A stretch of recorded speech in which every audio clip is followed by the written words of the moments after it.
Sud Radio, mieux dans ma vie, Cécile Tardy. Bonjour Cécile. Bonjour à tous. Bonjour Cécile. On va s'occuper avec vous du petit coup de mou qui nous surprend parfois au bureau, au volant et puis même en vacances. Oui, celui qui nous inquiète le plus d'ailleurs, le petit coup de mou pendant les vacances. Parce que c'est vrai que les vacances, c'est certainement la pause la plus longue de l'année. Et puis la dernière pause avant de longs nouveaux mois de travail. Donc pas question de revenir fatigué au bureau. Je vous propose d'en profiter pour bien récupérer, mais sachez quand même que c'est assez normal d'avoir un petit coup de fatigue les premiers jours de vacances. On ne peut pas récupérer tout de suite les dettes de sommeil et les dettes de repos qui se sont accumulées. Après plusieurs mois de nuits qui sont trop courtes et de contraintes horaires qui sont vraiment fortes, votre corps va avoir besoin de 2-3 jours pour se déposer. Donc ne vous tracassez pas déjà si vous n'êtes pas zen tout de suite. Alors, moi j'ai une question. Par quoi on peut commencer, Cécile, pour récupérer de l'énergie finalement en vacances ? Commencer par le commencement, ce qui fait qu'on ait envie, notre souffle. D'abord, on va aller faire un petit tour effectivement du côté de la respiration, parce que vous allez vous connecter à votre souffle le plus souvent possible dans votre journée. Comment est-ce que je respire maintenant là en fait ? À quoi ça ressemble ? Est-ce que je peux inspirer un peu plus profondément ? Est-ce que je peux prendre 3 respirations de suite plus profondes ? Et ça, c'est vraiment, vraiment simple à mettre en pratique. C'est la base pour oxygéner vos cellules et vous pouvez le faire partout. Vous pouvez aussi vous étirer pour ouvrir vos côtes, pour faire de la place dans vos poumons, bâiller pour laisser l'énergie circuler à nouveau. Ça, c'est vraiment fondamental. Et oui, au fond, un bon bol d'air pour se régénérer. Oui, il n'y a pas qu'à la montagne, à 3000 mètres d'altitude ou à la mer. On peut le faire n'importe où, dans n'importe quelle situation. Ensuite, on va s'occuper aussi de votre sommeil.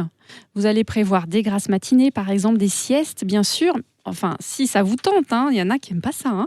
Donc écoutez-vous, libérez-vous au maximum de tous vos horaires pour vous adapter à vos besoins, à vous, dans le moment.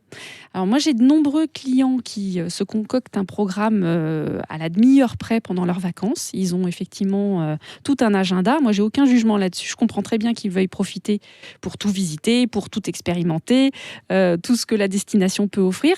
Mais petite alerte quand même, ce style de vacances est fatigant et c'est presque plus fatigant que le temps de travail parce qu'il y a aussi beaucoup d'activités physiques et que vous n'êtes jamais à votre rythme.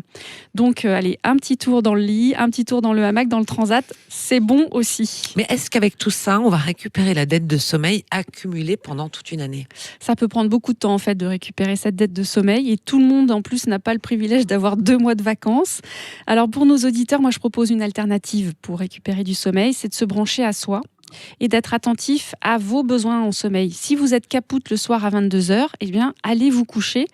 Tant pis pour le concours de tarot, ça attendra une prochaine fois. Si vous êtes à la masse le matin, c'est la même chose. Vous irez à la pêche au coquillage un autre jour. Essayez de vous écouter vraiment le plus possible. C'est vraiment essentiel de profiter des vacances pour s'occuper de ce corps que vous avez délaissé pendant toute l'année. Profitez-en aussi pour le bouger.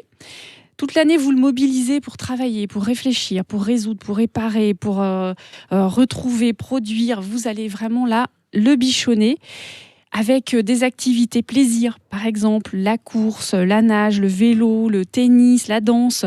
Bougez votre corps pour secouer la pulpe qui stagne au fond comme la boisson. Et en plus, c'est le moment idéal pour peut-être découvrir de nouvelles activités. Oui, même si vous êtes fatigué, vous allez voir que les premières 20 secondes sont un petit peu compliquées, mais l'énergie revient tout de suite. Donc dès que vous sentez que vous avez un petit coup de mou, bougez-vous. Si vous avez la flemme de partir courir 1 heure, mettez de la musique, dansez sur un morceau. Vous allez voir tout de suite l'énergie revient. Quand on bouge son corps, effectivement, ça active le tonus tout de suite. Allez, on y va. On va danser. Allez, on va aller danser.